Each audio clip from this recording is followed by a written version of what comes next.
What's up, guys? It's Coach Grant with First Down Training, and today we're going to be breaking down how wide receivers can get faster. So we're going to talk about some key techniques that you guys can use to improve your speed today. So I hope this video helps you guys out. If you guys have any kind of video feedback or videos you'd like to see next, don't hesitate to leave those in the comment section below. But also, fellas, if you're a wide receiver and you want over 500 wide receiver gym and on-field workouts, check out that very first link in the description below for our ultimate 8-week wide receiver workout plan. It's an 8-week daily schedule with gym exercises and on-field drills that every wide receiver should be doing. So check out that very first link below if interested, fellows. We break down everything for you on a daily schedule.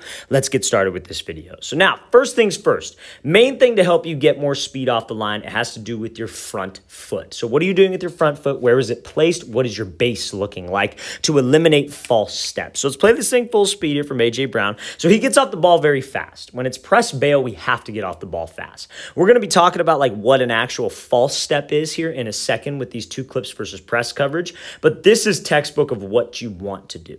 So you see how when he's off the ball, his back leg is not extended. That is number one. So many wide receivers, when they get in their stance, they love to have this back leg extended, their heels almost flat on the ground, if you will. I'm not mad at it if your heel is kind of touching the ground. I don't think it's a huge issue, but you don't want your back leg extended, because when your back leg is extended, you are in a very, very slow position. You got to make sure that we have a bend almost like at a 90 degree with this back leg so you can shoot that foot out, because that is your first step off the ball.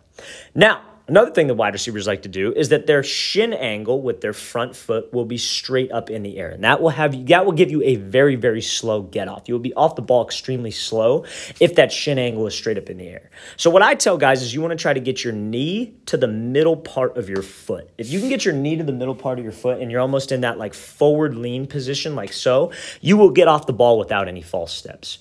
A false step is when you guys are on the line, and instead of this back foot driving out, you end up taking a step with your front foot backwards and then your front foot steps, which cuts down the distance of your first step, which will screw up the timing and the depth of the route with the QB. So we have to make sure that we are in this position. Now you see when A.J. Brown comes off the line, he kind of goes from like being on his like balls of his feet to his tippy toes and just shooting off of it. That's completely fine. I have no issue with that. As long as you're not on the ball with your tippy toes, as long as you're like on the ball of your feet, your heel doesn't have to be touching, whatever helps you eliminate that false step and get you off the ball quicker.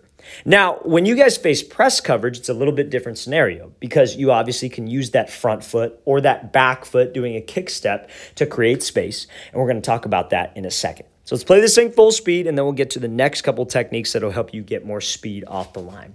Now, one other thing that a lot of wide receiver coaches I've seen teach is the pivot of this front foot to give you speed. Now, I don't think that's a bad thing if it's slightly pivoted like this, but I'm going to show you why it's bad to have more of a pivot. So I've seen videos before where guys talk about how you guys can get more explosion off the line, and they talk about full blown, like turning your foot almost towards the sideline. They're like, oh, it gives you more balance. It'll get rid of false steps. But at the end of the day, we have to get off the ball quickly. And quickly implies that there is no wasted motion, right? The whole point of us training, the whole point of us working out, doing anything football related, skill related, is to eliminate wasted motion. How can I be more efficient? And you having wasted time off the line, but you didn't take a false step, is still slow as hell. So you got to make sure that we get off the ball fast without false steps. So watch what Diggs does here with his front foot. You see how he pivots his front foot? That is exactly what's going to happen, but on an extended level when you have more of a turn. I have no problem with what he does right here. You see that like tiny turn that he does, but he does that turn because his foot starts out pivoted. Now, you see wide receivers full blown, like their knee is pointed almost towards the sideline and they have their toe almost pointed towards the sideline. What do you think is going to happen if you have to run a route against zone like this and you got to get off the ball? You're going to pivot, it's going to take extra time, and that screws up the timing. Like, let's say, for example, it's a route like a bang 8 post where you would be breaking off of your third outside step. So that's your first outside, that's your second outside, and then that's your third outside right there. And let's say you were running this post route, breaking off. QB's putting that thing right off the break. And the quarterback is taking a specific type of drop. He has a specific type of footwork, and you have to make sure that we get to the spot he needs me to get to on that footwork. For timing purposes, right? So when you come off the line and you have this slow pivot with your front foot where you end up taking it, like you have to pivot from toe to the sideline all the way back. That's so dang slow. Now, Diggs does it here. I'm not knocking his release. His release, I actually don't mind. I don't think that's a huge issue. I don't think it's a big deal. But I think we can all agree he takes this kind of like false step, if you will, because of the toe being turned. So why not already start? And again, this turn is probably the best way to do it, I would say. That gives you a little bit of balance. When you start out with your toe directly forward, I feel like you don't have much balance and much stability on this front leg. But again, why have wasted movement? Why turn your foot and turn your hips all the way and then have this big wasted step that makes you slow off the line? Let's try to be in an efficient, balanced position where I can get explosion and get off that ball quickly. Let's play this thing again, full speed one more time, and then we will talk about what a false step is and what a prep step is. So, like we talked about, a false step off the line is essentially what Odell does right here, but I am okay with it in this scenario because it is press man coverage or like catch technique coverage. So watch what his front foot does before, like right after the snap of the ball. Takes a little step, and then he gives this like hezzy step. I'll play that again one more time so you guys can see it. He takes a step, then a hezzy step. Now, that is called a prep step when it comes to a press release, which is not a false step.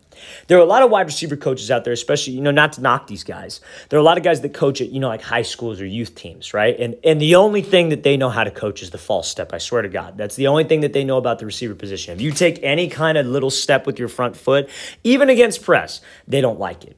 But now the reason why this type of step is okay against press, where you take like this little hop, is because that gives you balance and explosion. That little, you know how hard it is to go from a completely like position of no momentum with your front foot almost flat to setting up a DB on a release. It is very slow. You're going to have to like start up, start over, and not have any kind of burst, not have any kind of energy creation, if you will. So it's hard to be fast and it's hard to be explosive without that type of step. So that step that Odell takes, if this was zone and Revis was like 8 yards off and we were running a route that required timing, I would say you don't want to do that, because it's just going to slow you down, and that's just going to make your first step end up here instead of here, which honestly cuts out the timing and the depth of the route, because we have to get to a specific depth at a specific time. But against a press coverage DB, that step is completely fine. I've seen guys do that little prep step right there. That's what I call it. And they will push off of that foot and throw a wide step. They will push off of that foot and do this like little hop step. Now, granted, this wasn't maybe the best release from Odell because he didn't close the distance with Revis here. But that is the key, fellas. That is what we want to do with that front foot against press. That gives me that balance and explosion. Now, if you don't like that move, I recommend that you go with something called a kick step. Now, what is a kick step? And that's what we're going to show in the next example.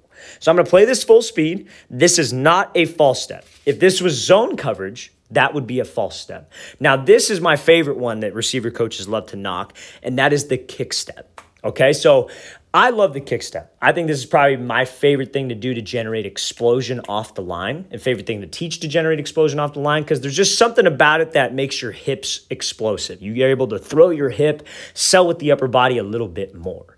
But this is the one that receiver coaches hate. So what he does right here is he kicks behind, throws the wide step, and takes the inside release. Now, again, just like anything else, if it's zone coverage and you're taking that step, like let's say this DB is 8 yards off, let's say you got to go run an out route and you kick behind like this. That's a wasted step. We don't need it. But against press coverage, fellas, you need something to threaten the DB vertical. What's he doing right here? He's doing a wide step release, right? So you take that back foot, you step wide, you try to get the DB to jump outside, and then you take the inside release. So you need some kind of explosion to sell the vertical. So that's what that does. That kick step allows you to kind of load your hip. So when you throw, you have some explosion. The hip and shoulder can go with the step. And everything about this right here looks like he's running to the outside. That's what will get the DB to jump. Fellas, that's why we do the kick step. That is not a false step. That is a great step to get more explosion and more speed off the line. Coaches will tell you it's a false step. It's not a false step. You could use either the prep step or the kick step that we just discussed, just not against zone. That is when it will make us slower and we have more wasted motion off the line. Let's play this thing again, full speed one more time. Great job using that kick step to generate explosion, generate speed, and win with that wide step release. All right, fellas, I really want to thank you for watching. I really appreciate it. If you guys have any questions at all, please don't hesitate to leave those in the comment section below. Always appreciate the feedback. It's always great to hear from you guys.